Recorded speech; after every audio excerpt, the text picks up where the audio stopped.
Puluhan tahun yang lalu, Piala Dunia cuma jadi mimpi di siang bolong buat Cape Verde. Namun negeri dengan populasi tak sampai 20% populasi DKI Jakarta ini tak pernah berhenti bermimpi. Tahun ini mereka telah berhasil memastikan diri lolos ke Piala Dunia 2026. Cape Verde tak perlu keluar-keluar bahwa mereka adalah bangsa yang besar. Tak perlu pula mencari pengakuan lewat kata-kata ke bangsa Afrika lainnya. Performa Cape Verde untuk sampai ke Piala Dunia sudah membuktikan bahwa mereka begitu mengerikan. Penasaran seperti apa kronologi Cape Verde lolos ke Piala Dunia 2026? Starting 11 Moment kali ini akan mengulas kronologi Cape Verde lolos ke Piala Dunia dan bagaimana federasi hebat mereka berperan besar dalam kelolosan ini. Yuk kita simak penjelasannya sama-sama.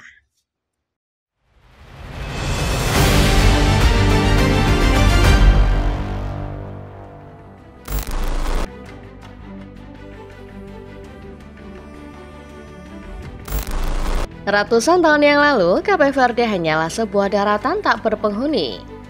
Kedatangan bangsa Eropa pada abad ke-15 otomatis mengubah peruntungan wilayah kepulauan ini. Dari masa lalu kelam sebagai negeri pusat perbudakan, Cape Verde tumbuh menjadi negara eksotis dengan daya tarik wisata mereka yang menawan. Namun bicara soal sepak bola, Cape Verde bukanlah negara kuat. Dengan populasi cuma 500 ribuan jiwa, apa yang bisa diharapkan oleh negara kecil ini? Bahkan untuk menantang kekuatan-kekuatan Afrika saja, mereka tak mampu. Cape Verde mungkin cuma butiran pasir di hadapan negara-negara seperti Pantai Gading, Ghana, Kamerun, Nigeria, atau bahkan Mesir dan Maroko. Sepak bola menjadi salah satu olahraga yang paling digemari di Cape Verde.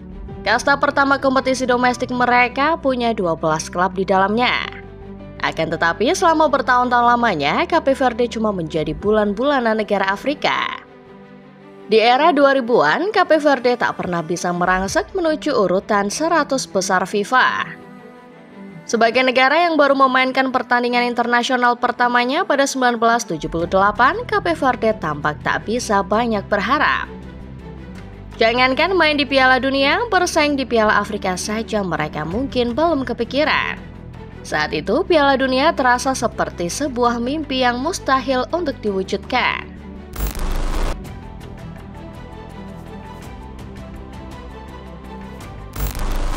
Sebuah bangsa yang besar adalah bangsa yang paham akan kekuatan dan jati dirinya sendiri.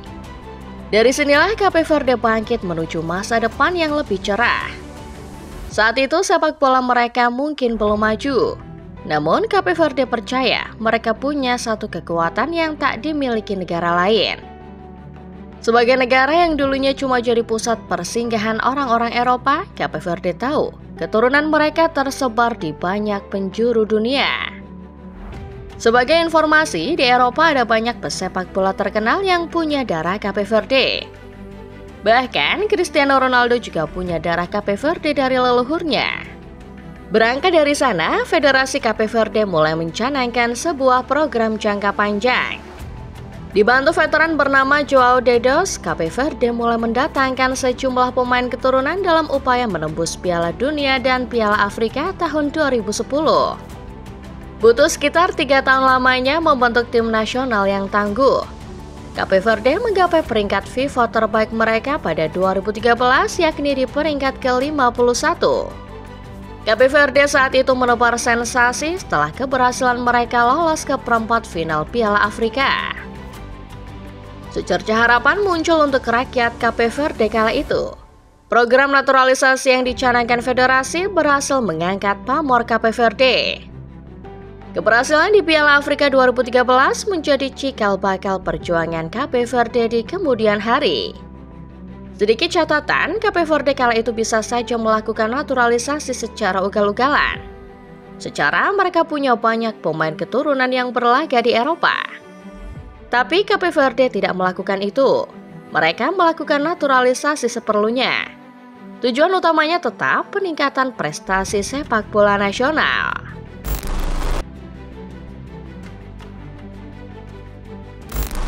Pasca penampilan heroik di AFCON 2013, Cape Verde sempat terpuruk.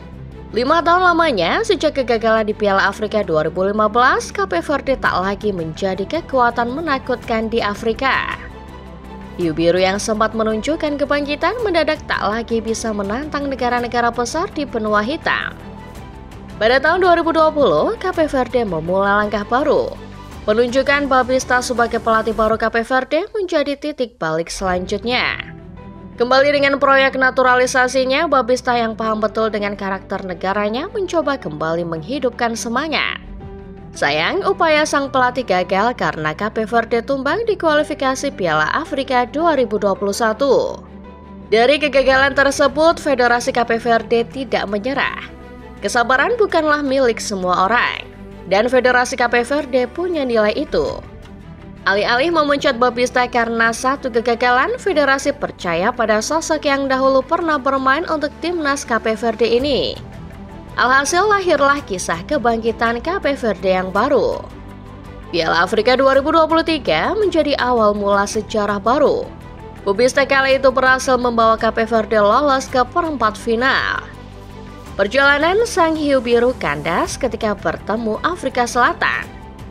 Akan tetapi Cape Verde kalah terhormat. Ya, benar-benar terhormat karena mereka cuma takluk adu penalti dengan skor cukup langka 2-1 melawan Afrika Selatan. Tahun 2025, Cape Verde kembali mencoba mengulang sejarah. Sayangnya mereka gagal tampil di Piala Afrika Maroko. Apakah federasi langsung memecat Babista? Tentu saja tidak.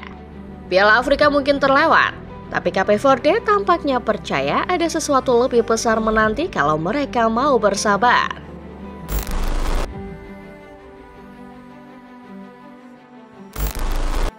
Naturalisasi berlebihan akan mengancam ekosistem sepak bola lokal. Pemberhentian pelatih di tengah jalan akan merusak tujuan besar yang sudah dibangun sejak awal. Kita semua tahu, Cape Verde juga demikian. Kepercayaan yang mereka berikan ke Babista akhirnya mewujudkan mimpi paling mustahil main di Piala Dunia. Cape Verde sejatinya diuntungkan dengan penambahan slot peserta Piala Dunia 2026. Tapi mereka tak pernah memilih jalan mudah. Alih-alih pasrah pada nasib, Cape Verde justru melejit. Di grup D putaran pertama kualifikasi zona Afrika, Cape Verde dominan dan berhasil finish sebagai juara grup. Kemenangan 3 gol tanpa balas melawan Eswatini memastikan langkah Cape Verde menuju Kanada, Meksiko, dan Amerika Serikat. Cape Verde menjadi negara dengan populasi paling sedikit kedua yang lolos ke Piala Dunia. Bersamaan dengan itu, publik Cape Verde menyambut dengan sukacita.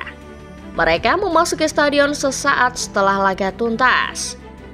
Cape Verde bisa saja mengincar tempat kedua atau jalan yang lebih panjang, tapi mereka terpacu untuk menjadi yang terbaik. Itulah yang dikatakan Roberto Pico Lopez, defender andalan Cape Verde. Biasanya sangat sulit untuk bisa lolos ke Piala Dunia, apalagi di Afrika. Kau harus lolos di urutan pertama. Tahun ini, kalau kau lolos pertama, maka kau akan masuk. Motivasi untuk menjadi yang pertama itulah yang krusial, kata Lopez mengutip via BBC. Cape Verde menuntaskan grup D dengan raihan 23 poin dari 10 laga. Catatan ini bahkan lebih baik dari negara unggulan di grup ini, Kamerun, yang cuma berhasil kumpulkan 19 angka. Cape Verde kini berhasil mewujudkan mimpi paling mustahil dan semua ini berkat kesabaran serta strategi yang tepat dari federasi mereka.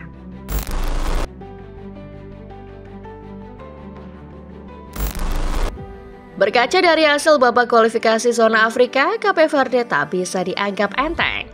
Perolehan 23 poin mereka sejajar dengan Pantai Gading yang menjadi juara grup F. Lewat capaian ini, rasanya tak berlebihan kalau menyebut Cape Verde sebagai calon raja baru di Afrika. Akan tetapi, perjuangan di Piala Dunia tak akan pernah mudah. Tahun ini ada 3 negara debutan yang akan berlaga termasuk Cape Verde. Sejarah mencatat Piala Dunia selalu keras untuk para debutan. Beberapa negara yang pernah tampil perdana seringkali langsung tumbang dan menghilang dari peredaran. Sejauh ini sudah ada 22 negara yang memastikan tiket ke Piala Dunia 2026 termasuk Meksiko, Amerika Serikat, dan Kanada yang menjadi tuan rumah. Cape Verde berdampingan dengan 5 wakil Afrika lainnya, Mesir, Ghana, Aljazair, Maroko, dan Tunisia. Setelah perjalanan panjang membangun kualitas sepak bola lewat naturalisasi dan kepercayaan terhadap pelatih, menarik dinanti kiprah Cape Verde di Piala Dunia 2026. Sementara negara dengan jumlah penduduk ratusan juta jiwa masih terus bermimpi, Cape Verde yang penduduknya tak sampai sejuta telah berhasil mewujudkan impian setiap negara main di Piala Dunia. Nah, football lovers, itulah dia kronologi lolosnya Cape Verde ke Piala Dunia 2026. Menurut kalian akan sampai mana perjalanan Cape Verde di Piala Dunia 2026 nanti? Pelajaran apa yang bisa diambil dari kisah lolosnya negara besutan babista ini? Komen di bawah ya! Like video ini kalau kalian suka, subscribe channel Starting 11 Moment dan jangan lupa nyalakan notifikasinya, supaya gak ketinggalan setiap update terbaru seputar sepak bola setiap harinya. Terima kasih sudah menonton dan sampai jumpa.